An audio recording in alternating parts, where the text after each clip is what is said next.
Florida's Gulf Coast, cutting across the state and exiting into the Atlantic Ocean. That means some of those counties that are more interior, you could absolutely see power outages. You could see inland flooding. You could see various types of tree and damage from wind. So just be prepared for that. We were here 48 hours ago, and most of the solutions had it going up the coast, the west coast of Florida. Well, now most of them have it ramming into the state of Florida and cutting across. And so just be prepared for that and understand that that's something that could be happening. Visit Florida has partnered with Expedia to launch an emergency accommodations page.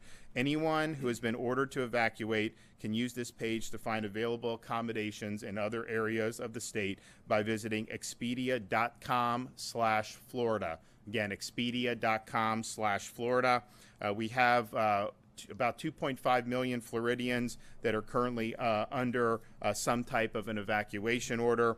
Make sure you know your evacuation zones, so you can find that at floridadisaster.org/plan-prepare.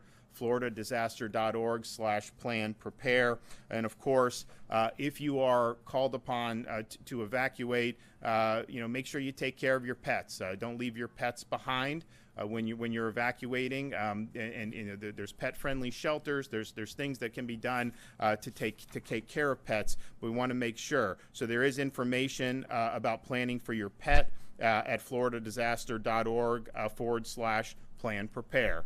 We want to make sure that we're taking care of our friends. To find shelters, again, visit floridadisaster.org/shelters. floridadisaster.org/shelters. Most of these counties are going to have shelters within the county that are in higher ground. The buildings are going to be hurricane proof. They're going to be able to withstand a Category 3 hurricane in terms of the winds, but it's going to put you in a situation where you're not going to be vulnerable to the effects of the storm surge and the effects of the flooding. We have, of course, suspended tolls starting yesterday to assist people who may be moving around the state and following evacuation orders. You can look at those facilities at fdot.gov that list them. We may add more if there's a need to do that as the storm impacts other parts of the state, and we will make that announcement at the appropriate time. We have 26 school districts that have announced school closures, and you may very well have more as the track becomes more certain.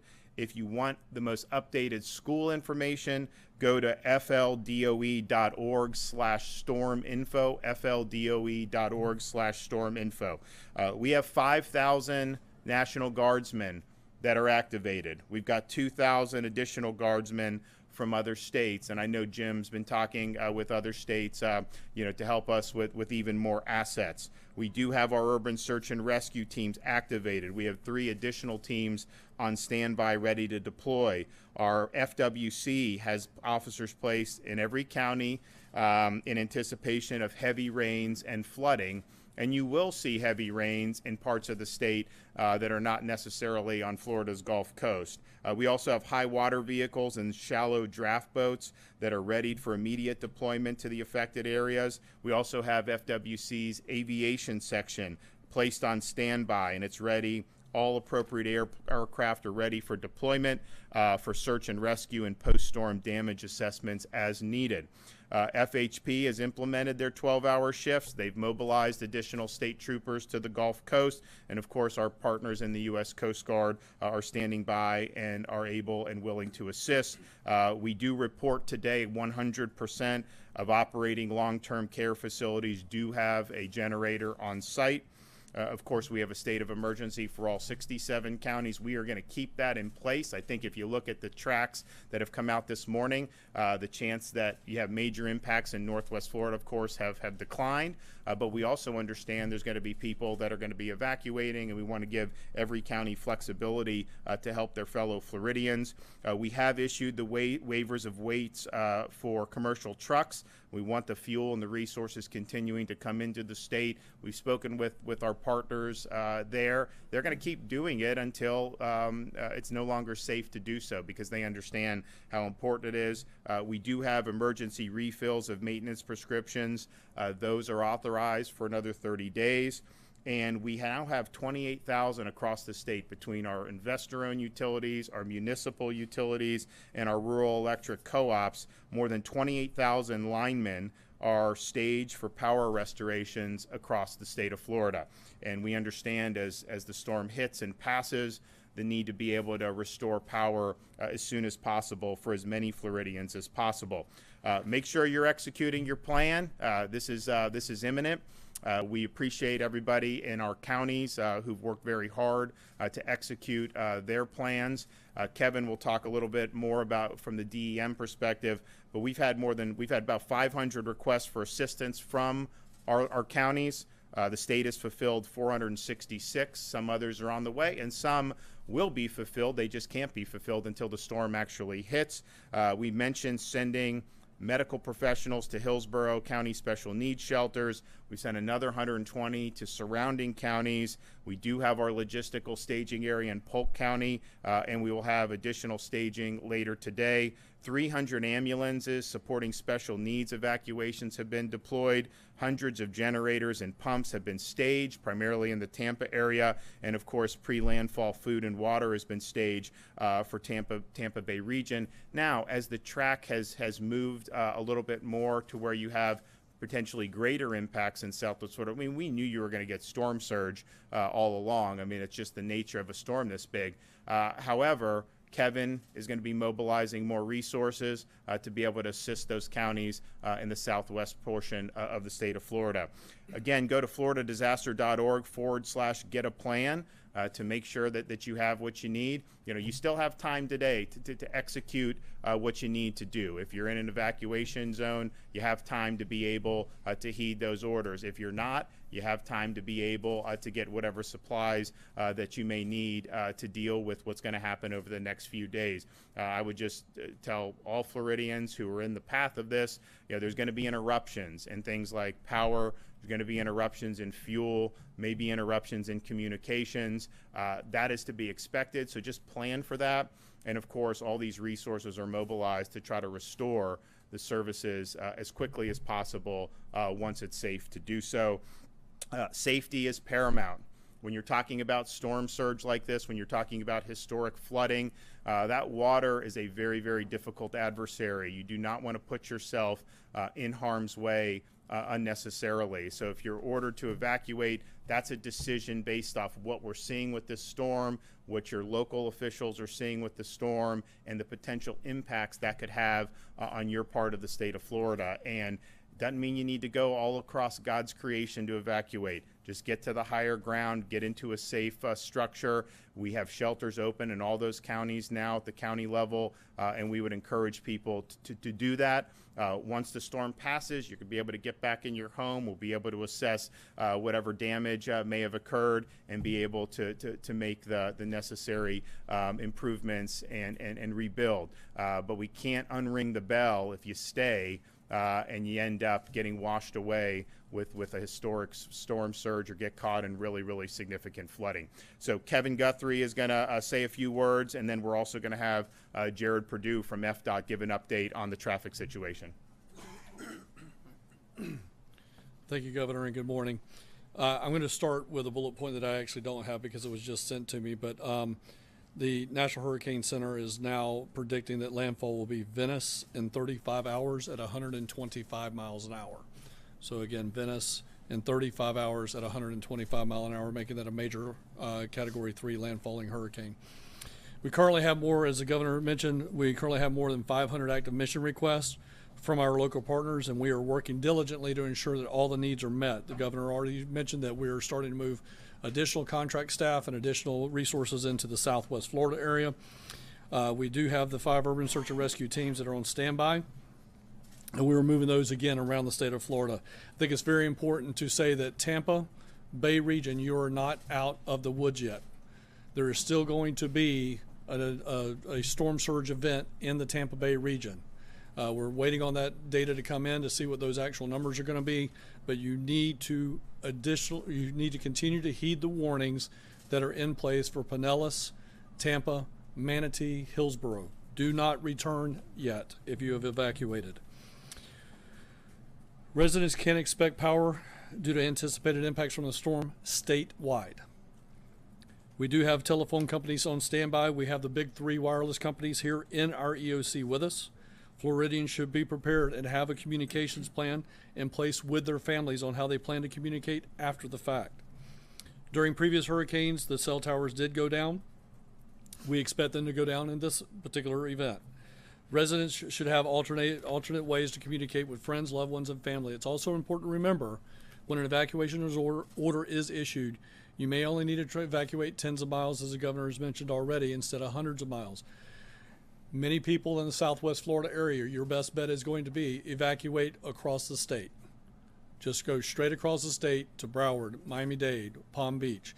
Do not try to go north. That will certainly help the secretary from DOT to help manage that traffic. Do not go north. Go straight across over to Southeast Florida. Residents should take the time now to determine if they live in an evacuation zone. Again, that is available at floridadisaster.org/KNOW or /plan prepare, as the governor has already mentioned. I want to take a moment we've had some calls come into our call-in center. It is not the FEMA flood site. These are evacuation zones on floridadisaster.org. They are not one and the same. We had a lady call in this morning saying, well, it says I live in a zone X. That is a FEMA flood map. That is not a storm surge zone evacuation zone. So please know the difference between the two. Keep gas and battery tanks at least half full throughout the entire season, especially in this event. That'll cut down on lines at gas stations. If you live in an evacuation zone and you decide to shelter in place, make sure you have enough supplies to weather the storm. We may be without power 3, 5, 7 days or more, depending on the situation. You'll want to make sure that you have extra cash in case in case credit card services are unavailable after the storm. Another major threat with Hurricane Ian is going to be damaging winds. So if you can pick it up, put it up. Again, if you can pick it up from your yard, put it up. Secure those loose items in your yard. Take the time to clear all that potential debris. Bring in furniture. Strong winds can pick those items up and crash them into your home or your neighbor's home. For more updates in your area, remember to follow your local county emergency management activity.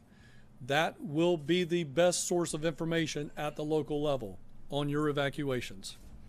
The division has activated the State Assistance Information Line, the cell line, to provide additional resources for Floridians to receive up-to-date information regarding Hurricane Ian via phone. Residents and visitors can call this toll-free line at 1-800-342-3557. I'll repeat that number. It is 1-800-342-3557. You can also follow the division on Facebook and Twitter. Our Twitter handle is at FLSERT. That's at FLCERT. If you have any additional information that you need, you can always go to our floridadisaster.org website /info. Governor, again, thank you very much for your leadership in this situation. Great. Jared? Yes, thank you, Governor, and good morning. As the Governor mentioned, toll suspensions are still in effect for listed facilities focused on the coastal areas. We are going to continue to monitor the situation and will potentially enact more as deemed appropriate. You can go to fdot.gov for more information on that. FDOT road and bridge contractors have suspended operations on active construction projects within the projected path of Hurricane Ian. These projects are performing activities such as lowering crane booms, high mast lighting, securing barges, clearing traffic control devices, and checking drainage systems. Contractors are also opening all travel lanes and removing non-critical barricades to aid in evacuations. For bridges in the potential impact area, once wind speeds increase beyond 40 miles per hour, we coordinate very closely with FHP and local law enforcement and stop traffic from crossing bridges for the safety of the traveling public. FHP will be closely monitoring wind speeds on critical bridges such as the Sunshine Skyway Bridge. FDOT is staging resources nearby to perform critical road and bridge inspections after the storm. in order to resume bridge usage as soon as it is safe to do so. Typically, inspections are performed and we prioritize coastal bridges and move inland. For example, in the Tampa Bay area, Howard Franklin, Sunshine Skyway, Courtney Campbell, Gandy Boulevard, and Pinellas Bayway would be those priorities. Additional resources are being staged strategically in safe locations in close proximity to the projected path to allow for quick implementation following the passage of the storm. FDOT is activating specific emergency and pre-event contracts and also road clearance contracts to expedite roadway openings after the storm passes through. FDOT will also be closely coordinating with utility providers to coordinate post-storm debris operations in support of power restoration. We continue to coordinate very closely with FHP, Georgia DOT, Florida DEP, and the U.S. Coast Guard for other bridge and road closures and to facilitate evacuations and debris cleanup after the storm passes through. All of our seaports currently have adequate fuel supplies and are well positioned to quickly reinstate operations following the storm to keep fuel supplies moving. Seaports in the cone of influence have already begun suspending operations to prepare for impact and staging appropriate resources to safely restore operations after the storm. We're also very closely coordinating with our airports in the area of impact. For information on airport closures, please get with your local airports. As evacuations continue, FDOT has traffic management centers around the state that operate 24/7. We have teams monitoring traffic levels along critical corridors to ensure safe and efficient flow of traffic. We've also increased our resources in terms of FDOT road rangers and motorist assistance to aid in evacuations, and we will be closely monitoring traffic speeds, traffic volumes along the evacuation routes, and we'll also be considering the use of the shoulders when it is needed. As the governor mentioned, we typically look at operating speeds of around 40 to 45 miles per hour. We've already begun operations to make sure the shoulders are clear of debris and clean so that vehicles can safely use them. Florida's 511 travel information system is available for drivers to stay informed about roadway conditions during emergencies. These services includes traffic conditions, road and bridge closures, toll suspensions, and other specialized alerts. To use Florida's 511, visit the website at fl511.com or download the app on both Apple and Android devices. Again, Governor, thank you for your leadership. Okay.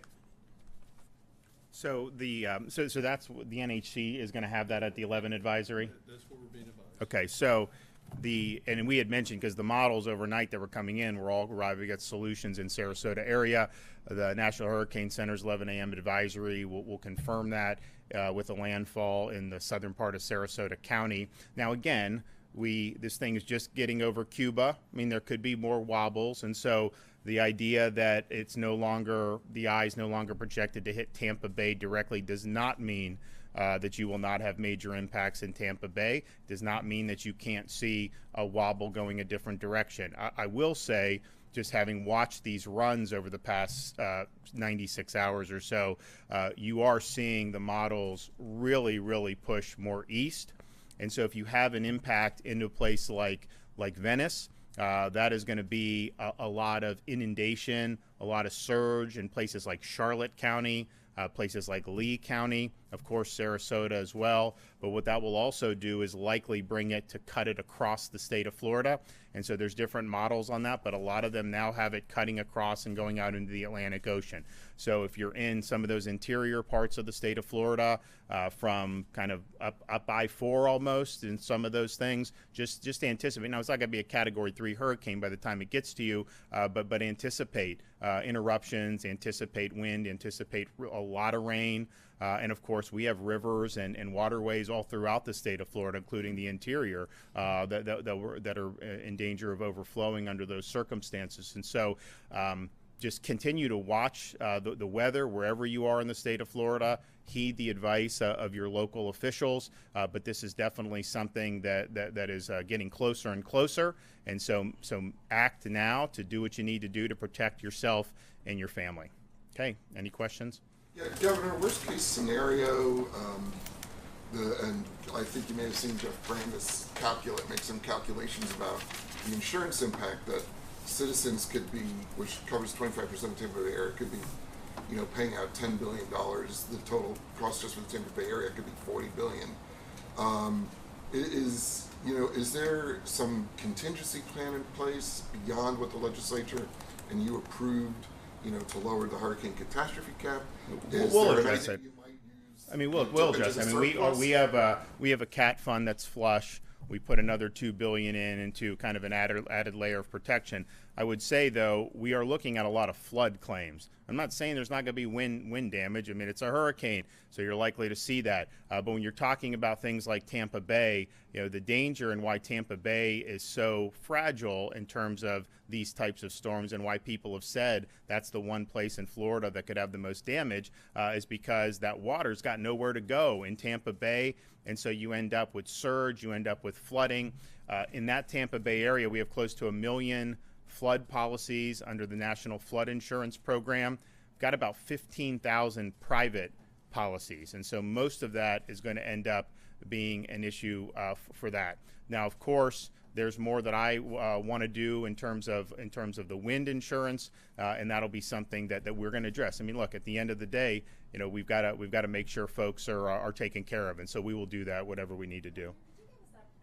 On the nursing homes, I mean, how many nursing home residents have been evacuated across the state? And is there an update on how compliance is going? We're hearing about power outages with the ACA rule compliance. So right now it's 100%. So the 100% are reporting generators on site, and we're happy about that. Kevin, do you want to talk about? I know they've done it in the Tampa Bay area. Sure.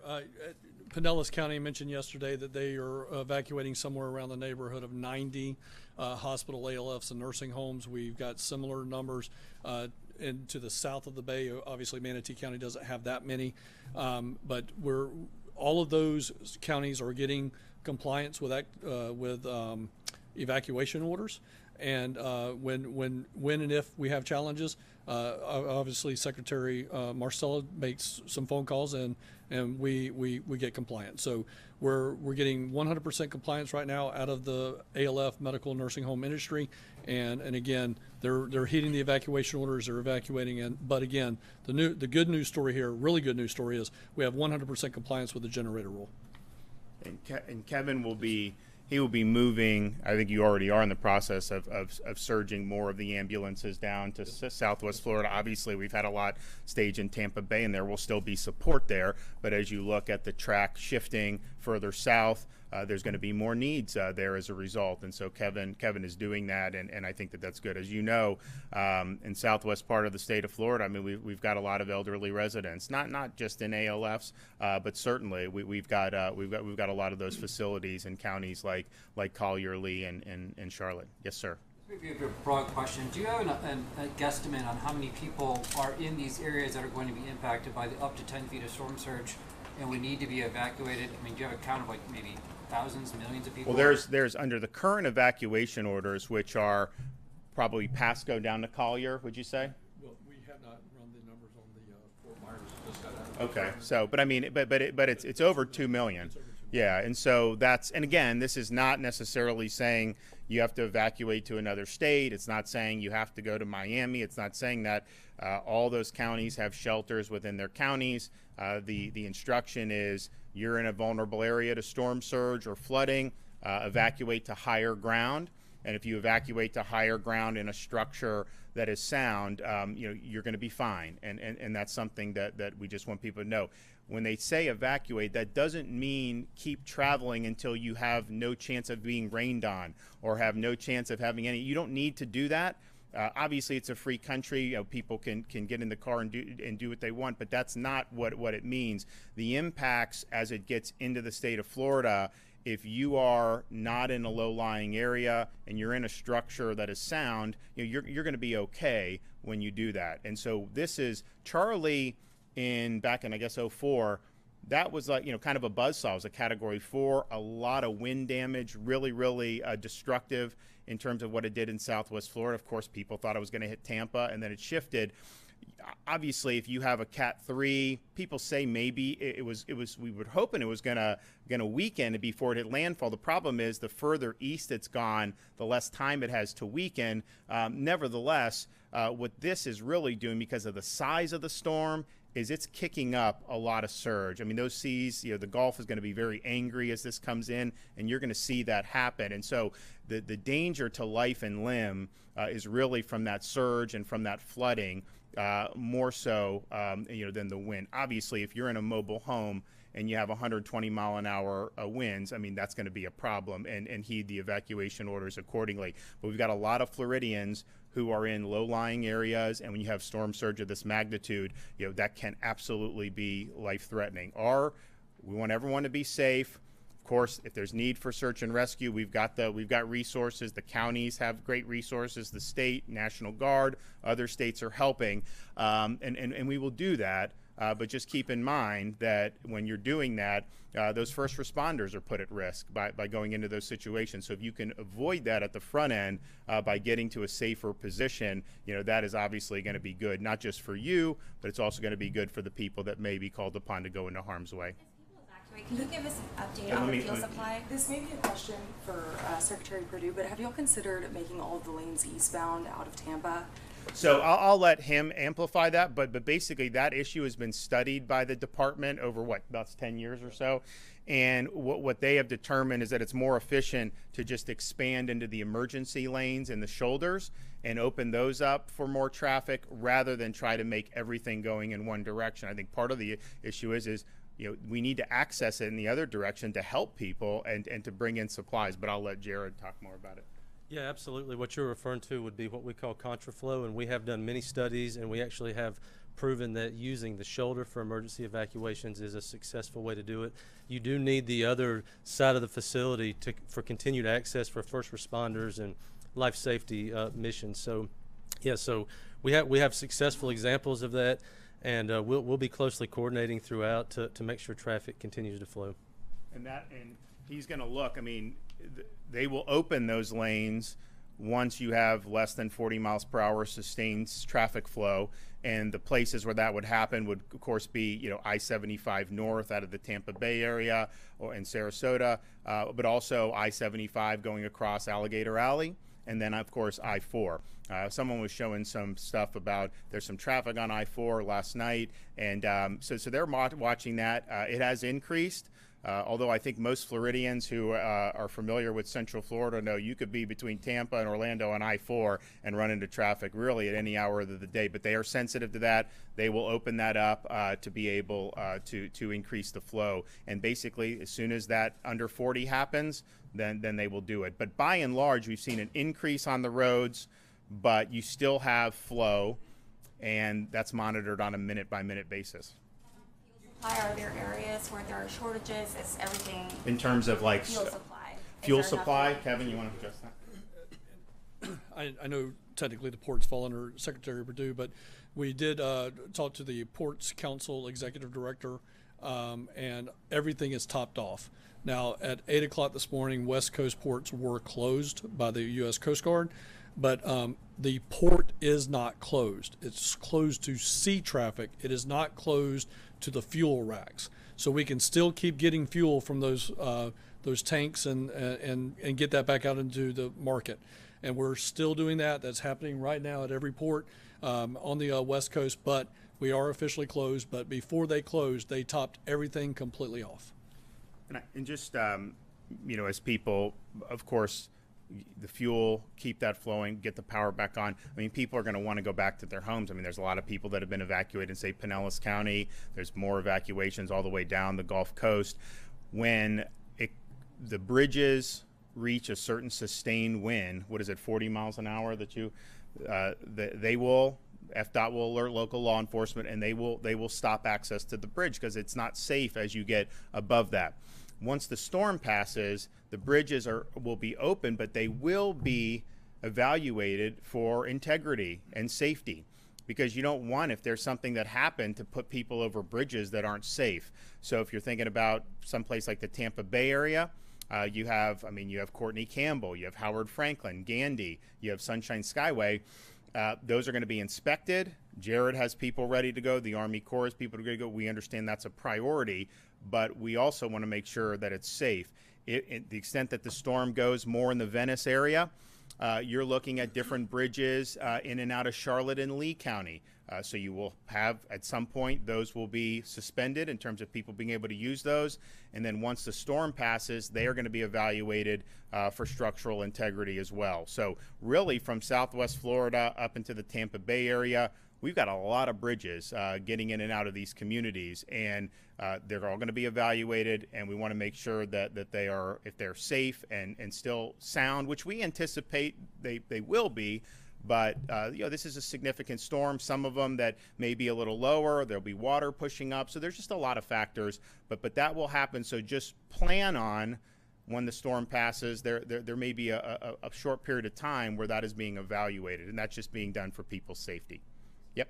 Sort of a morbid question, but with the reality of this being a rainstorm and there being flooding and of course drownings and whatnot, I don't know if the state has given any estimate of how deadly this storm is going to be, given those sort of... I think it's hard to say. I mean, I think that the people that, when your local emergency officials are instituting an order for evacuation, the purpose of that is to protect people's lives. And the more people that heed that, the less likely that you're going to see fatalities when you have major storm surge or flooding in those areas. I will say, and it's something that Kevin has also talked about and I've talked about a lot, in some of the recent storms across the country, you've had more fatalities after the storm hit than because of the storm directly. And that has a variety of different reasons. One of the things is misuse of generators inside people's homes. That exhaust has got to go outside your home. Do not put that inside. That will be, you could get poisoned and you could die. So we see that happens now in pretty much every storm. So we've put out videos, we've put out different guidance about using generators I mean, nobody wants to be without power.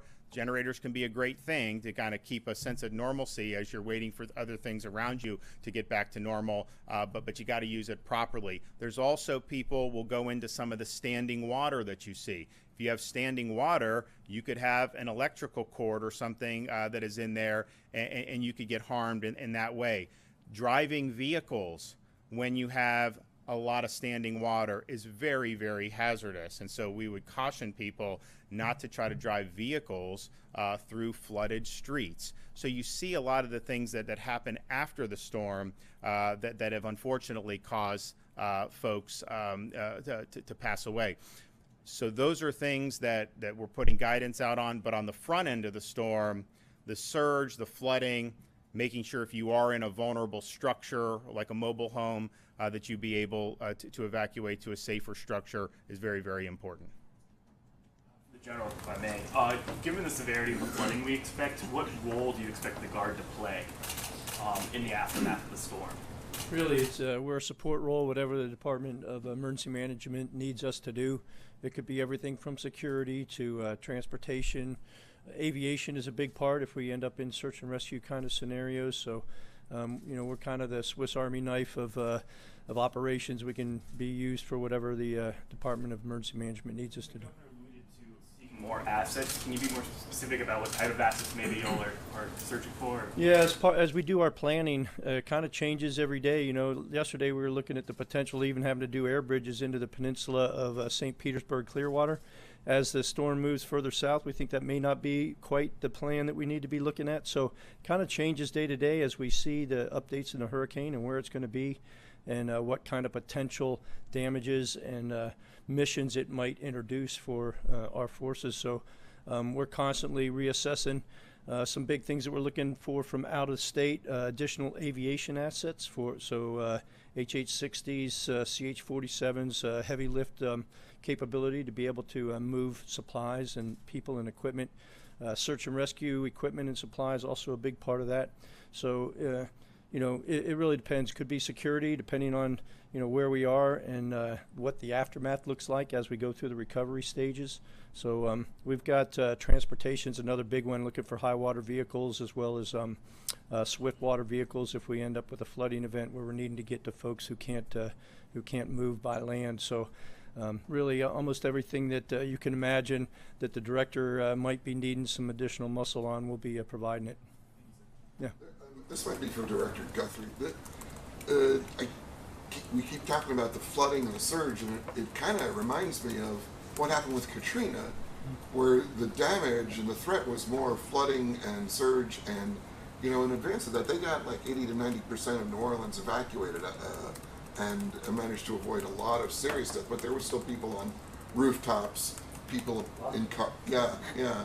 Have you thought about that? Have you looked at Katrina as a potential model for what you need to do to respond here? Absolutely.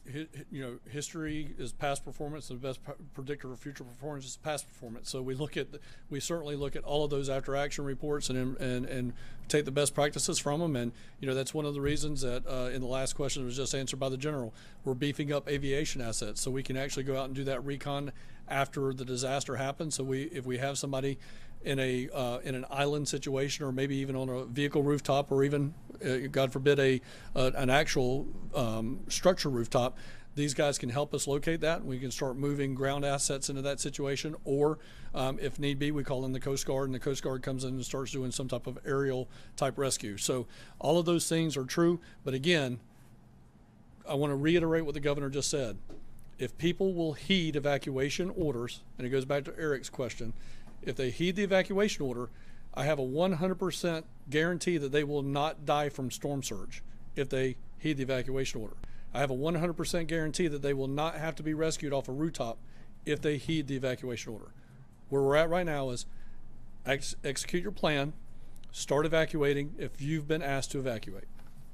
So we're going to be continuing to work with our local partners. I do want to thank everybody up here at the Florida Department of Emergency Management, everyone involved with the EOC.